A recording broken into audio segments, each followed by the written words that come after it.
कहानी की शुरुआत होती है एक काल्पनिक शहर में जहां वैंडर कोई परिवार का राज चलता था। इस परिवार की मुखिया थी हिल्डा और इसके अलावा उनके परिवार में था उसका भाई गिडियन, बहन मेलेनी और मेलेनी का पति ग्लेन। जो भी इस परिवार के खिलाफ आवाज उठाता उसे लोग चींटी की तरह मसल देते थे। अपनी दहशत का आतंक फैलाने के लिए वो हर साल द कलिंग नाम की बलि चढ़ाते, जिसमें 12 क्रांतिकारियों को इकट्ठा करके सबके सामने बेरहमी से मार दिया जाता। इसके बाद हम बॉय नाम के एक छोटे से लड़के को देखते हैं जो अपनी माँ और बहन मीना के साथ रहता था। दोनों भाई बहन में बहुत प्यार था और वो अक्सर मिलकर वीडियो गेम्स खेला करते। पर एक दिन उनके हंसते खेलते परिवार को नजर लग गई जब कोई परिवार ने उन्हें बंदी बना लिया। फिर कलिंग सेरेमनी के दौरान बॉय की माँ और बहन को उसकी आंखों के सामने ही तड़पा तड़पा कर मार दिया गया। इसके बाद बॉय पर भी तरह तरह के अत्याचार हुए और उसकी जीभ काटकर उसे एक पेड़ से उल्टा लटका दिया गया। बॉय को लगा कि वो मर जाएगा, पर तभी अचानक एक मार्शल आर्ट्स योद्धा वहां आया और उसने बॉय की जान बचाई। इस योद्धा को शैमन के नाम से भी जाना जाता था। बाद में बॉय को पता चला कि शैमन भी क्रांतिकारियों से मिला हुआ था और वो उसकी माँ का दोस्त हुआ करता था। अब शैमन ने उसे अपनी शरण में ले लिया और उसकी देखभाल करने लगा। उसने बॉय को रोज मार्शल आर्ट्स की ट्रेनिंग देना शुरू किया। बॉय हर रोज शारीरिक और मानसिक ट्रेनिंग में कड़ी मेहनत करता, क्योंकि अब उसकी जिंदगी का सिर्फ एक ही मकसद था, हिल्डा को मारकर अपनी माँ और बहन की मौत का बदला लेना। इस कड़ी ट्रेनिंग के दौरान उसे कीड़े मकोड़े खाने पड़ते और साथ ही वो जमीन में दफन होकर सिर्फ बैम्बू के जरिए सांस लेने की प्रैक्टिस करता।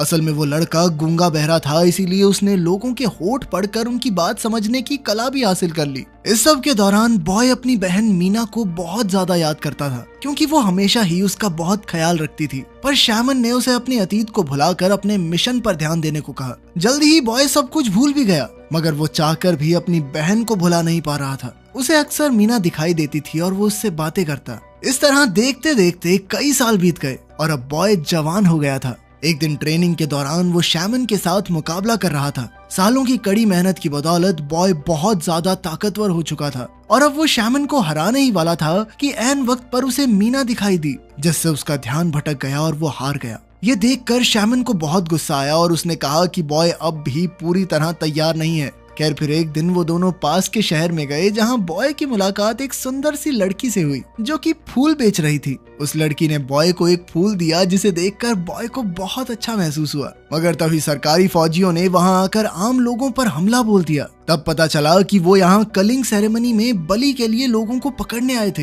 ये देखकर बॉय और शैमन तुरंत ही छिप गए। कुछ ही देर में भीड़ में से एक लड़की ग्लेन को कोय परिवार के हाथों की कठपुतली कहकर बुलाने लगी। तब ग्लेन ने गुस्से में उस पर बंदूक चला दी, पर गलती से गोली किसी और को लग गई। इससे अचानक वहां हंगामा हो गया और लोगों ने सैनिकों पर हमला बोल दिया। तब गिडियन ने वहां एक हेलमेट पहने हुए योद्धा को बुलाया जिसका नाम था जून 27। जून 27 ने वहां आते ही सैनिकों पर हमला करने वालों को बेरहमी से मार डाला और अंत में वहां सिर्फ 6 लोग ही जिंदा बचे। ये देखकर बॉय को अपने बचपन का वो भयानक दिन याद आ गया और उसने आज रात ही सेरेमनी के दौरान हिल्डा को मारने का फैसला किया। शैमन ने उसे समझाया कि वो भी तैयार नहीं है, मगर बॉय ने उसकी एक न सुनी। वो चुपके से ग्लेन की गाड़ी की डिक्की में जाकर छुप गया जहां पहले से ही एक लाश पड़ी थी। कुछ समय बाद ग्लेन और गिडियन एक वेयरहाउस में पहुंचे जहां उन्हें मेलेनी के भयंकर गुस्से का सामना करना पड़ा। उन दोनों ने बाजार में लाशें बिछा दी थी और अब उनके पास कलिंग सेरेमनी के लिए 12 लोग भी पूरे नहीं थे। तब ग्लेन और गिडियन एक दूसरे पर इल्जाम लगाने लगे, पर अंत में मेलेनी ने उन्हें सड़क से कोई भी 6 लोग उठाकर लाने को कहा।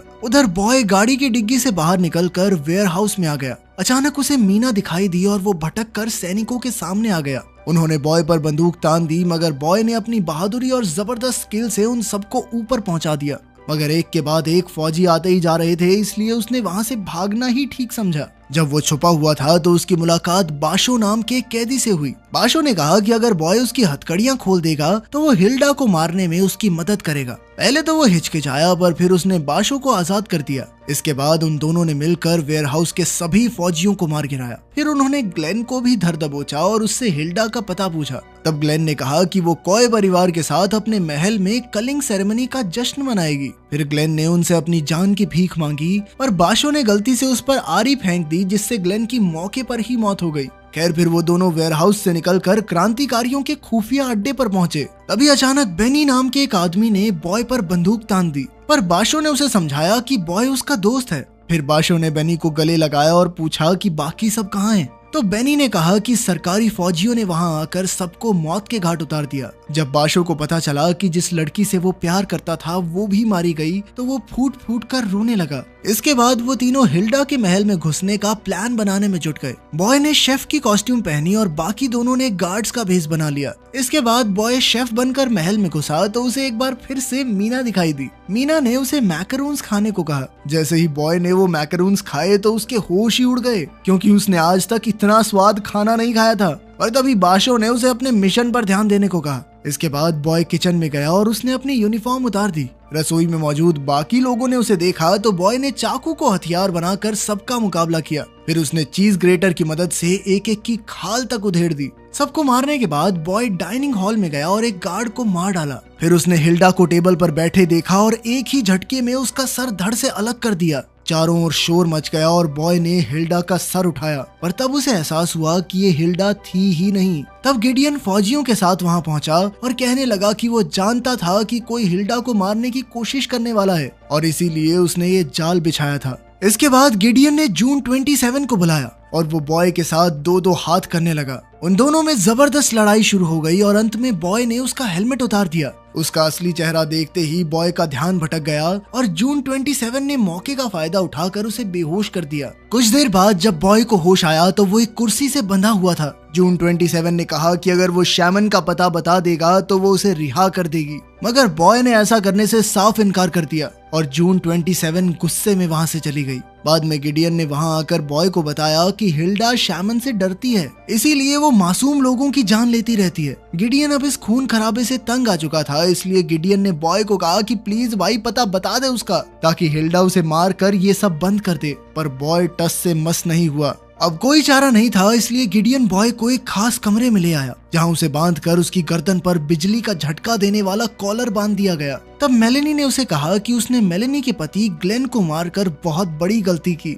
और इसकी सजा उसे सबके सामने स्टेज पर मिलेगी। जल्द ही हिल्डा भी स्टेज पर आकर भाषण देने लगी, पर अचानक वो अपना मानसिक संतुलन खो बैठी और उसने भीड़ पर ही बंदूक तान दी। पर इससे पहले कि कोई हादसा होता, मेलेनी तुरंत आकर हिल्डा को वहां से ले गई। इसके बाद सेरेमनी की शुरुआत हुई और बंदियों को एक एक करके मौत के घाट उतारा जाने लगा। बॉय के हाथ बंधे हुए थे और यहाँ से भागने का कोई रास्ता नहीं था, पर उसकी बारी आने से पहले ही उसे याद आया कि गिडियन ने उसे चुपके से एक ब्लेड दिया था। बॉय ने उसकी मदद से अपनी रस्सी काटी और वहाँ से भागा, पर मेलेनी भी कम नहीं थी। उसने बॉय की गर्दन में झटके देना शुरू कर दिया, जिससे वो वहीं गिर गया। इसके बाद कार्टून बने लोगों ने उसे उठाकर एक टेबल पर रख दिया। फिर बकरी बना हुआ आदमी उसे हथौड़े से मारने ही वाला था कि उसने उन कार्टून्स पर हमला कर दिया। असल में ये आदमी कोई और नहीं बल्कि बाशो ही था। बेनी भी स्टेज पर ही था और उसने बॉय को एक बंदूक दी। इसके बाद वो तीनों मिलकर सैनिकों का सामना करने लगे। इसी बीच मेलेनी ने स्टेज पर आकर बॉय पर बंदूक चला दी, पर ऐन वक्त पर बेनी ने बीच में आकर अपने सीने पर गोली खाई।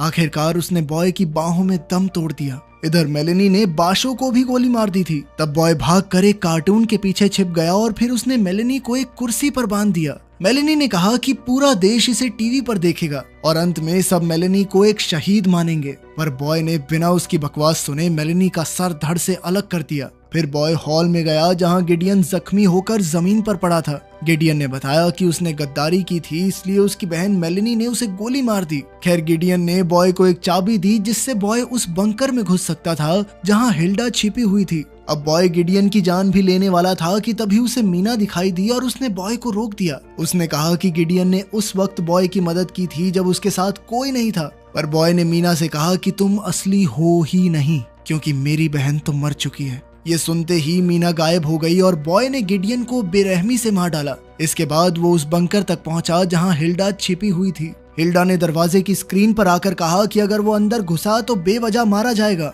तब बॉय ने उसे अपने बचपन की एक ड्राइंग दिखाई जो उसकी बहन मीना ने बनाई थी और कहा कि मैं बेवजह यहाँ नहीं आया। वो ड्राइंग देखकर हिल्डा सुन्न हो गई और उसने अचानक स्क्रीन बंद कर दी। इसके बाद बॉय ने बंकर का दरवाजा खोला और कई सैनिक उसके सामने खड़े थे। किसी ने गोली नहीं चलाई और जून 27 ने कहा कि हिल्डा उसका इंतजार कर रही है। वहाँ बॉय ने देखा कि कोए परिवार की एक बड़ी सी तस्वीर में वो भी मौजूद था और ये देखकर वो हक्का बक्का रह गया। तभी उसे अपने अतीत की घटनाएं याद आने लगी और उसे याद आया कि हिल्डा ही उसकी माँ है। हिल्डा ने उसे गले लगाकर कहा कि वो इतने सालों से उसे ढूंढ रही है। तब हम देखते हैं कि कई साल पहले बॉय आम लोगों के साथ नहीं बल्कि शाही परिवार के साथ था। हिल्डा ने उसे बंदूक देकर शैमन और उसके परिवार को मारने को कहा, पर बॉय ने घबराकर शैमन की पत्नी और बेटी पर गोली चला दी। फिर वो डरकर भाग निकला और शैमन भी उसके पीछे भागा। फिर बॉय जंगल में छुप गया जहां शैमन ने उसे ढूंढा और तंत्र मंत्र के जरिए बॉय की सारी याददाश्त मिटा दी। उसने बॉय से कहा कि उसके पूरे परिवार को हिल्डा ने मारा है। फिर शैमन ने ही उसकी जीभ काटी और उसे बहरा कर दिया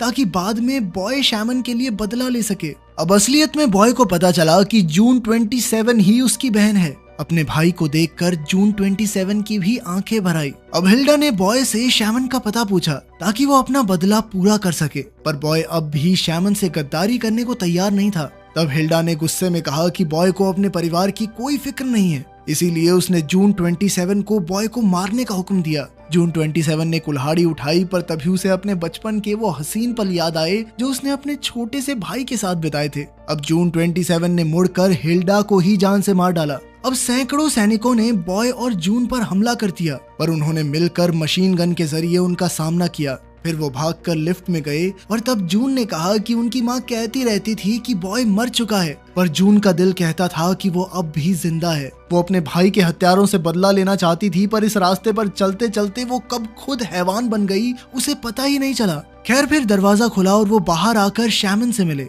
शैमन ने कहा कि मिशन अभी पूरा नहीं हुआ। वो चाहता था कि बॉय अपनी बहन को भी मार डाले, पर बॉय ने कहा कि अब जून ही उसका परिवार है। ये सुनकर शैमन ने गुस्से में उस पर हमला कर दिया। उसके इस वार से जून को गहरी चोट लगी तो बॉय ने गुस्से में शैमन पर वार किया, पर शैमन उसके हर दाव पेच से वाकिफ था। लेकिन बॉय रुका नहीं और अंत में शैमन का नेकलेस निकालने में कामयाब रहा। उस नेकलेस के ही एक नुकीले पत्थर से उसने शैमन का गला चीर कर उसे मार डाला। फिर उसने अपनी बहन को कंधे पर उठाया और उसे बाहर ले आया। अंत में हम देखते हैं कि उन्होंने बचपन में हमेशा एक दूसरे की रक्षा करने का वादा किया था और आज ये वादा पूरा हुआ।